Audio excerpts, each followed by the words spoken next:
Jusqu'à 9h, Good Morning Business. Et à 7h44, c'est un franco-allemand qui va nous aider à comprendre ce qui se passe chez nos voisins d'outre-Rhin. Mathias Fekl, avocat, ancien ministre, commerce extérieur, intérieur aussi. Merci d'être avec nous. Merci à vous, bonjour. Bonjour. En fait, on en a un peu décrypté ce matin, mais c'est vrai que ce qui est fascinant, d'abord, c'est ces discussions qui vont durer des semaines autour d'un contrat de gouvernement. Alors, ça nous fait penser à la 4ème République, mais c'est pas du tout ça, parce qu'une fois que le contrat sera signé, il sera appliqué à la lettre. Et ce contrat, au cœur de ce contrat, il y aura sans doute les numéros 3 et 4, c'est-à-dire les Verts et les libéraux. Alors c'est peut-être la 4ème République, mais l'instabilité en moins, ce qui change tout. Ce qui a tué la 4ème, c'est pas que ce soit un régime parlementaire, c'est que le plus petit parti pouvait en permanence faire défaire les gouvernements. Ouais. Ici, dans l'exemple allemand, vous avez des discussions qui vont s'engager maintenant sur la base des résultats électoraux, qui vont aboutir certainement à un contrat de coalition. Alors le dernier contrat de coalition, celui de 2017 jusqu'à maintenant, il fait plus de 170 pages, et mesure par mesure, il détaille ce qui va être fait. Alors, ça nous surprend, nous en France, d'avoir ces discussions qui peuvent prendre des semaines, ça avait mis des mois il y a 4 ans, mais une fois que le pacte est conclu, là les choses sont extrêmement solides, sérieuses, vous avez de l'appropriation par le plus grand nombre, et puis vous avez, une fois que la machine est lancée, elle fonctionne, elle avance et elle permet de mettre en œuvre des politiques publiques. Alors on rappelle que c'est le SPD qui arrive en tête d'une courte tête devant les conservateurs, mais ce n'est pas forcément eux qui vont décider. Qu'est-ce qui, du point de vue de l'Europe, du point de vue de la France, serait économiquement le plus intéressant ? Ça, c'est difficile à dire parce que tous les partis sont pro-européens dans ceux qui seront amenés à gouverner.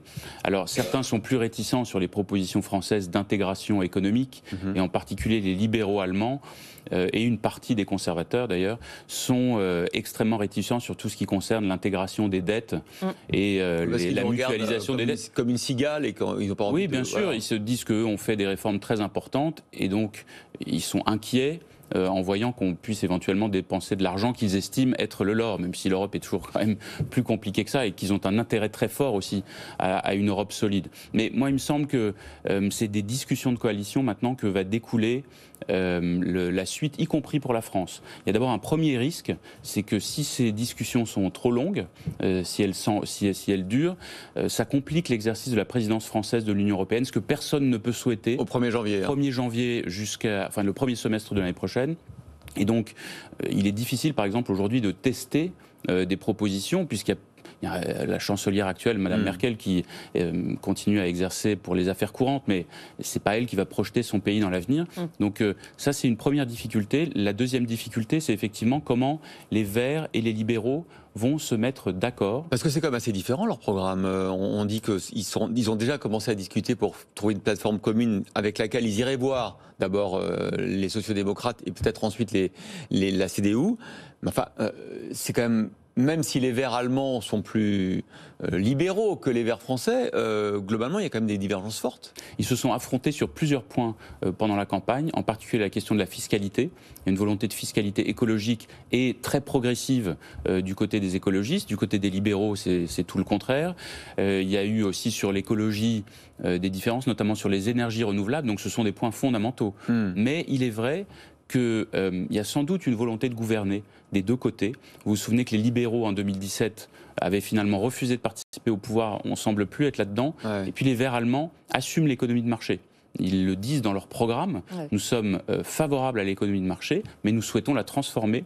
Il y a la fameuse économie sociale de marché qui a marqué l'Allemagne depuis des décennies, et ils veulent transformer ça en économie écologique de marché. Mais donc il est possible que les points de vue se rapprochent sans doute plus facilement que ce qui serait le cas chez nous. L'un des grands défis aussi, outre le virage vert, c'est la modernisation, la digitalisation du pays. L'Allemagne est en retard par rapport à ses voisins ?